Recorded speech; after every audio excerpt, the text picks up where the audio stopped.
Mga bro, eto na naman ang China Coast Guard sa kanilang bagong panggigipit sa West Philippine Sea. Gumamit daw sila ng Long Range Acoustic Device o LRAD para harasin ang mga barko natin.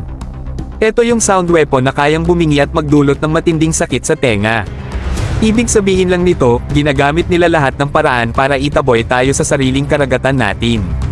Pero teka, bakit hindi tayo gumanti gamit ang parehong teknolohiya? Kung sila may LRAD, bakit hindi tayo maglagay nito sa mga barko natin? Mas maganda pa kung mas malakas yung atin para sila naman ang masaktan at umatras. Hindi naman ito classified na technology, kaya walang dahilan para hindi natin ito makuha at gamitin pabalik sa kanila.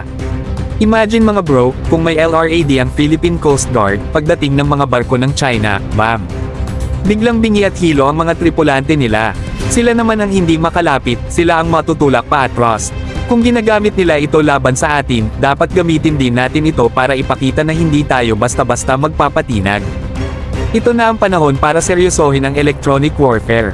Hindi lang baril at missile ang labanan ngayon, may sound weapons, laser dazzlers, at iba pang non-lethal deterrents. Kung may ganoon ang China, dapat meron din tayo. Hindi pwedeng tayo lagi ang naiisahan sa teknolohiya.